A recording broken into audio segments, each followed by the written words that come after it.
साथियों नमस्कार, मेरा नाम राजीव पानी है।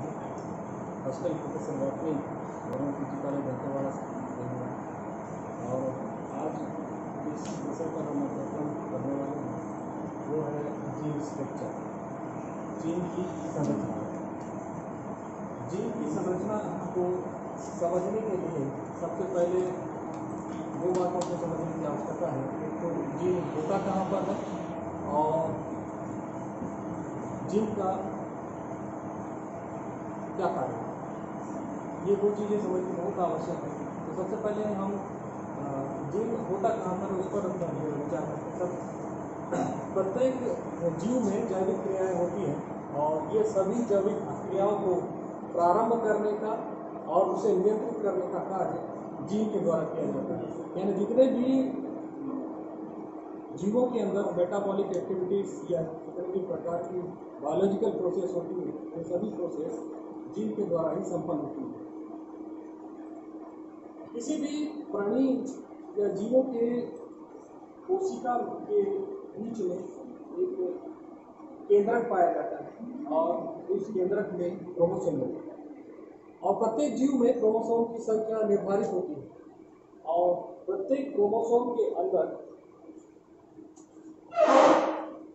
डीएनए विद्यमान होता है और ये डीएनए क्रोमोसोम्स के रूप में होता है और ये डीएनए हिस्टोन प्रोटीन के साथ लगा होता है। वो हिस्टोन प्रोटीन के साथ ऑप्टिमल कंडीशन में लगा हुआ होता है और डीएनए जो होते हैं वो छोटे छोटे न्यूक्लियोटाइड से मिलकर बने हुए होते हैं। और आगे हम देखते हैं कि न्यूक्लियोटाइड से सेगमेंट्स जो किसी एक गुण को निर्धारित करने का कार्य करता है वो बेसिकली जीन कहलाता है। कोई एक कैरेक्टर को शो करने का काम जो करता है वो जीन कहलाता है। अब ये जो न्यूक्लियोटाइड्स होते हैं वो न्यूक्लियोटाइड्स डीऑक्सीराइबोसिलेज फॉस्फोरिक एसिड नाइट्रोजन बेस में दो प्रकार के नाइट्रोजन बेस होते हैं, इंडिन और पायरिमिडिन। इंडिन में इंडिन और ग्वानिन होता है और पायरिमिडिन में साइटोसिन और थायमिन। तो इस तरह से ये एक जीन की केमिकल स्ट्रक्चर होती है जो डीएनए के बने होते हैं। जीन जो होता है एक ऑपरेशनल यूनिट्स होता है, यानी किसी भी एंजाइम को ये सीक्रेट करने का कार्य करता है। आप लोग को मालूम है कि सभी एंजाइम्स प्रोटीन होते हैं, यानी प्रोटीन सिंथेसिस होगा तभी एंजाइम सीक्रेट होंगे और एंजाइम सीक्रेट होगा तो ही किसी भी कैरेक्टर को वो एक्सप्रेस करेंगे या जो भी बायोलॉजिकल एक्टिविटीज है वो संचालित होगी या निष्पादित होगी। जीन के संबंध में मॉडर्न कॉन्सेप्ट जो दिया गया, आधुनिक अवधारणा टी.एच. मॉर्गन, मूलर और विजस के द्वारा दिया गया। इन्होंने अपने अवधारणा में बताया कि जीन जो होते हैं वो ऑपरेशनल यूनिट्स होते हैं। जीन क्रोमोसोम पर उपस्थित होते हैं और मानव में 23 जोड़े गुणसूत्र होते हैं और 23 जोड़े गुणसूत्रों में लगभग 40,000 जीन्स विद्यमान हैं जो विभिन्न प्रकार के कैरेक्टर्स को शो करने का कार्य करते हैं।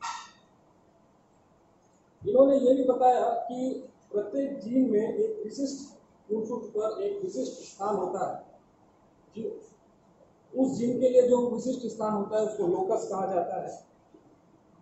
इसके अलावा मॉडर्न कॉन्सेप्ट में मॉर्गन ने यह भी बताया कि सिंगल जीन एक से अधिक क्रियात्मक रूपों में भी पाए जाते हैं, जिसे वो उन्होंने शब्द उपयोग किया था जिसे उन्होंने एलियंस नाम दिया।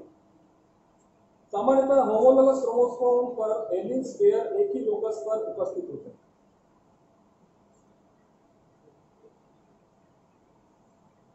मॉर्गन ने यह भी बताया कि जो जीन्स होते हैं वो कैरेक्टर को एक पीढ़ी से दूसरी पीढ़ी तक पहुंचाने का कार्य करते हैं और जिसके फलस्वरूप जो जीवों के गुण हैं वो एक पीढ़ी से दूसरी पीढ़ी तक पहुंच जाते हैं। इसके बाद एक साइंटिस्ट थे ग्रिफिथ ने 1928 में ये बताया कि जीन का जो केमिकल एक्टिविटीज होता है, जीन की जो रासायनिक गतिविधियां होती हैं, उस रासायनिक गतिविधियों को उन्होंने प्रयोग द्वारा सिद्ध किया। इस प्रयोग के लिए उन्होंने प्रोकैरियोट्स बैक्टीरिया डिप्लोकोकस निमोनिया, उस पर उन्होंने एक्सपेरिमेंट किया और उस एक्सपेरिमेंट के आधार पर उन्होंने सिद्ध किया कि जो जीन होता है वो उनकी केमिकल एक्टिविटीज होती है और वो किसी भी कैरेक्टर को निर्धारित करने के लिए रिस्पॉन्सिबल है। इसके बाद हम जीन की संरचना को समझने के लिए कुछ अवधारणाओं को देखते हैं और वो अवधारणाएं कुछ मॉडल के रूप में प्रस्तुत की गई है, वो निम्नानुसार है। सबसे पहले हम वो अवधारणा में से सबसे पहला अवधारणा देखेंगे ओपेरॉन मॉडल।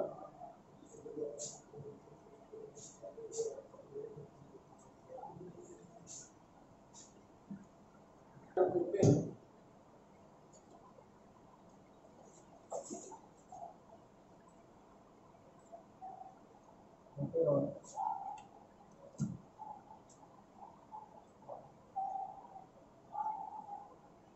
ओपेरॉन मॉडल को सन 1961 में जेकब एवं मोनार्ट ने प्रोकैरियोटिक जीन्स पर दिया था। प्रोकैरियोटिक जीन्स यानी एस्चेरिचिया कोलाई बैक्टीरिया पर इन्होंने बीटा ग्लाइकोसाइडेज एंजाइम सिक्रीशन के लिए एक मॉडल प्रस्तुत किया कि एक प्रोकैरियोटिक जीन किस प्रकार का हो सकता है। उन्होंने इस जीन की संरचना कुछ इस प्रकार से बताई थी, मैं आपको चित्र द्वारा निरूपित करता हूँ। उन्होंने ये जो जीन बताया इसमें दो भाग होते हैं, एक भाग होता है कंट्रोलिंग पार्ट और दूसरा भाग होता है स्ट्रक्चरल पार्ट या स्ट्रक्चरल जीन कहलाता है। कंट्रोलिंग पार्ट में जो जीन्स होते हैं उसमें सबसे पहला रेगुलेटरी जीन होता है जिसे आई से निरूपित किया जाता है, और दूसरा जो जीन होता है वो प्रमोटर जीन होता है जिसे पी से निरूपित करते हैं। तीसरा जो होता है ऑपरेटर जीन जिसे हम ओ से निरूपित करते हैं। इसके बाद का जो भाग होता है वो स्ट्रक्चरल पार्ट होता है जिसे जेड, वाई और ए से निरूपित किया जाता है।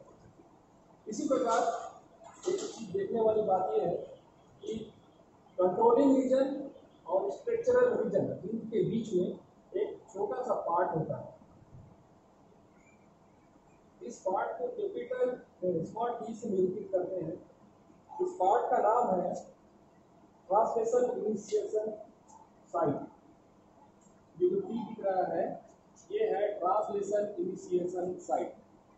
ये ट्रांसलेशन की प्रक्रिया को शुरुआत करने का क्षेत्र है। इसी क्षेत्र से ट्रांसलेशन की प्रक्रिया शुरू होती है और ट्रांसलेशन के पश्चात ये प्रक्रिया आगे की ओर बढ़ते हुए ये एमिनो एसिड्स को जोड़कर एक पॉलीपेप्टाइड बॉन्ड का निर्माण करती है और पॉलीपेप्टाइड बॉन्ड के थ्रू एक विशेष कोडिंग प्रोटीन का निर्माण हो जाता है जो बायोलॉजिकल प्रोसेस में काम आता है।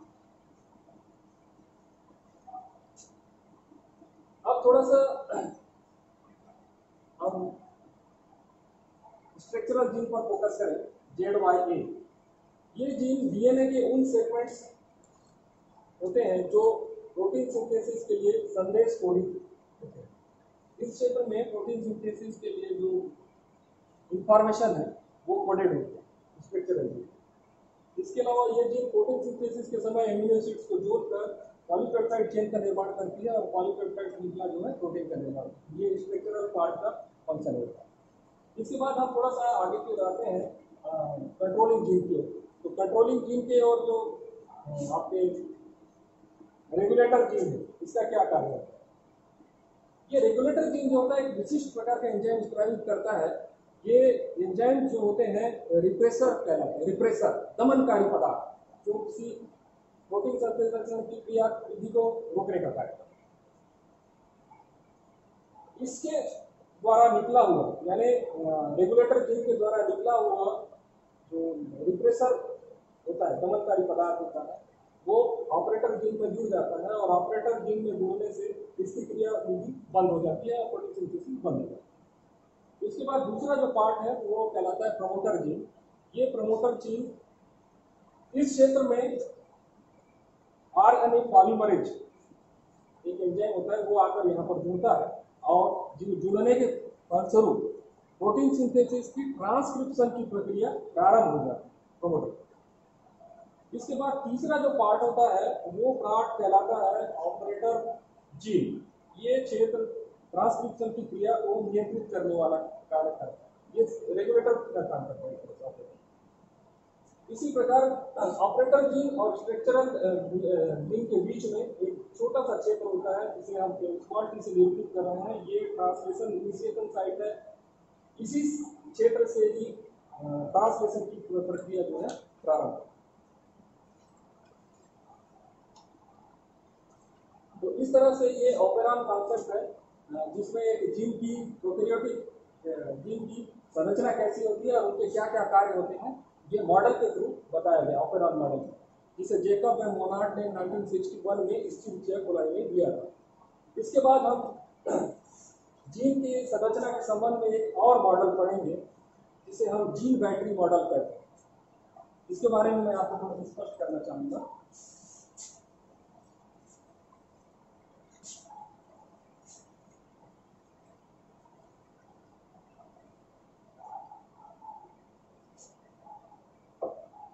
जीन बैटरी मॉडल को सन 1969 में 1969 में दो वैज्ञानिक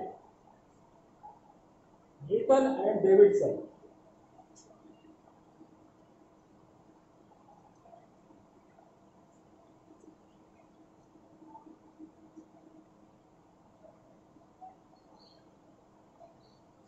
इन दोनों ने प्रस्तावित किया और जीन बैटरी मॉडल इन्होंने यूकेरियोटिक जीवों के लिए या यूकेरियोटिक जीन के लिए दिया। इन्होंने जीन बैटरी मॉडल में जो जीन की संरचना बताई वो निम्नानुसार है, मैं जो आपको आरेख चित्र के द्वारा यहाँ पर बताना चाहूंगा।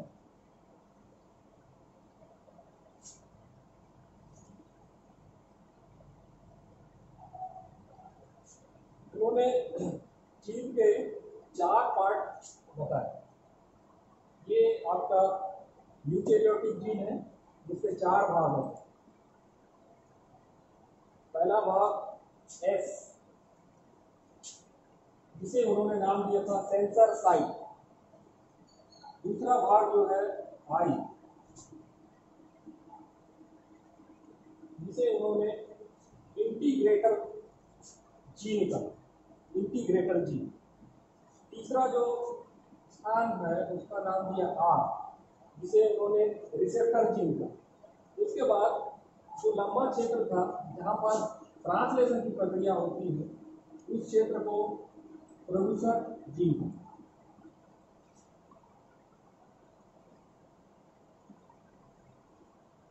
तो इस तरह से यूकेरियोट जीन को जो संरचना है उसको 4 भाग होते हैं। सेंसर साइट, दूसरा होता है आपका इंटीग्रेटर साइट, रिसेप्टर साइट और प्रोड्यूसर साइट। अगर हम इसकी तुलना करें तो जो प्रोड्यूसर साइट होता है वो जस्ट लाइक प्रोकैरियोट के स्ट्रक्चरल जीन के समान होता है। जिस तरह से प्रोकैरियोट्स में स्ट्रक्चरल जीन ZYA होता है और जो फंक्शन उसका होता है ट्रांसलेशन का, वही प्रोड्यूसर जीन का कार्य होता है और यहाँ पर ट्रांसलेशन की प्रक्रिया संपादित होती है। ठीक उसी प्रकार रिसेप्टर जीन, ये रिसेप्टर जीन जो होता है वो प्रोकैरियोट जीन के ऑपरेटर जीन के समान होता है और जो ऑपरेटर जीन का काम होता है वही काम इसका भी होता है। इस क्षेत्र में RNA पॉलीमरेज आकर जुड़ता है। उसके बाद इंटीग्रेटर साइट जो होता है वो प्रोकैरियोट जीन के रेगुलेटर जीन के समान होता है और ये जो रेगुलेटर जीन जो होता है वो एक तरह का रिप्रेसर का उत्पादित काम बनाने का काम करता है और ये रिप्रेसर बनाता है जो रेगुलेटर के एक्टिविटीज को रोक देता है। तो इस तरह से ये पार्ट होते हैं जो जीन के क्रियाविधि को निर्धारित करने का कार्य करते हैं। और इसके बाद एक अगला साइट जो होता है वो सेंसर साइट कहलाता है। सेंसर साइट प्रायः इंटीग्रेटर जीन की क्रियाविधि को नियंत्रित करते हैं। ये एफ जो होता है आई की क्रियाविधि को नियंत्रित करता है। तो इस तरह से ये यूकेरियोट्स में जो जीन होती है उसकी संरचना कुछ इस प्रकार से होती है और ये यूकेरियोट्स में कार्य करते हैं। इसके बाद एक और मॉडल दिया गया जिसके बारे में मैं और चर्चा करना चाहूँगा।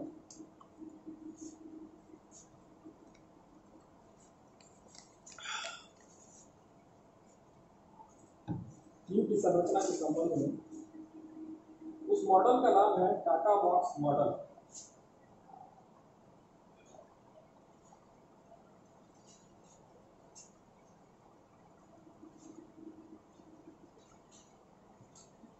टाटा बॉक्स मॉडल,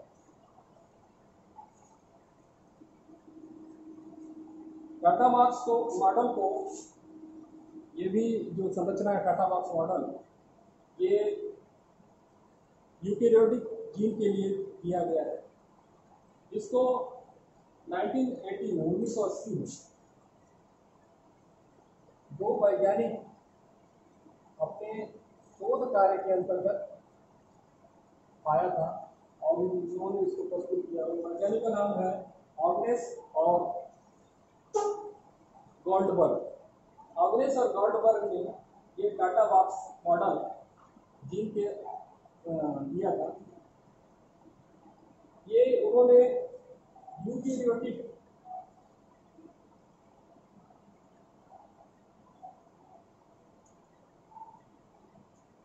सेल्स में दिया।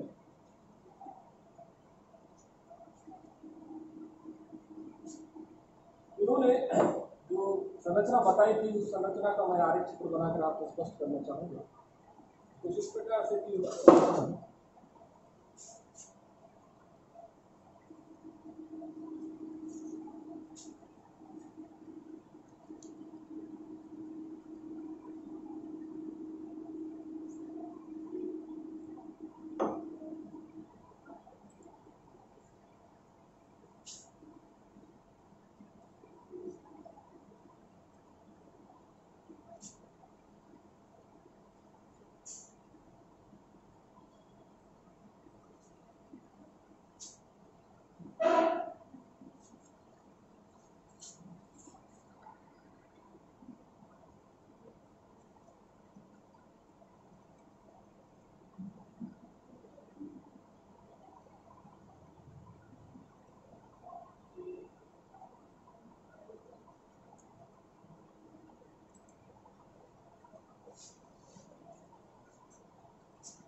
यूकेरियोटिक सेल्स में डीएनए में कुछ ऐसे क्षेत्र होते हैं जहाँ पर टीएटीए थायमिन और एडेनिन की मात्रा बहुत अधिक पाई जाती है।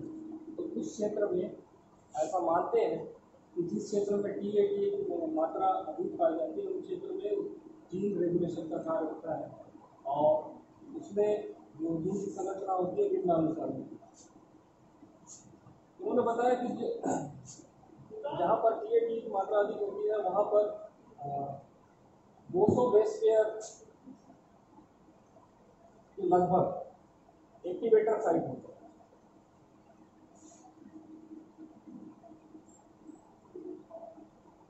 ये एक्टिवेटर साइट है। उसके बाद जहाँ पर टीएटीए थायमिन एडेनिन का जो क्षेत्र होता है 80 से 60 बेस पेयर का और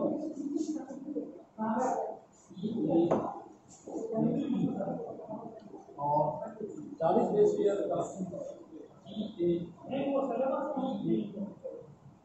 होता है। तो ये सबसे बाहर का जो वेस्टर्न ब्लॉटिंग नहीं सर, शायद नहीं है हमारे और इस एक्टिवेटर साइट को ही उन्होंने इनहेंसर आप को बात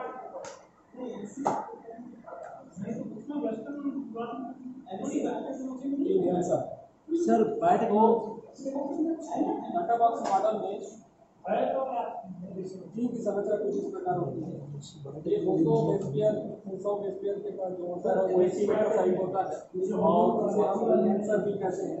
उसके बाद जहाँ पर साइटोसिन एडिनिन और थायमिन की मात्रा CAAT की मात्रा होती है वहाँ पर और CAT के क्षेत्र जहाँ पर होते हैं वहाँ पर ये जीन रेगुलेशन का काम करता है। और आखिरी में जो लास्ट का जो स्पेस होता है वो ट्रांसक्रिप्शन साइट होता है जहाँ पर ट्रांसक्रिप्शन की प्रक्रिया होती है।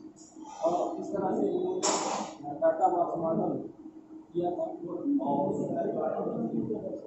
ये मॉडल फिलहाल अभी पूर्णतः मान्य नहीं है। आज के परिदृश्य में जीन स्ट्रक्चर के रूप में या जीन एक्सप्रेशन के रूप में ऑपेरॉन कॉन्सेप्ट को ही माना जाता है और उसी के आधार पर सारी प्रक्रियाओं को देखा जाता है। लेकिन समझने के लिए हम ऑपेरॉन मॉडल के साथ साथ जीन बैटरी मॉडल और टाटा बॉक्स मॉडल भी देखें तो जीन स्ट्रक्चर को समझने के लिए आप लोगों को बहुत सुविधा होगी। बस इतना कहकर अपने वाणी को विराम देता हूँ। धन्यवाद। जय भारत, जय छत्तीसगढ़।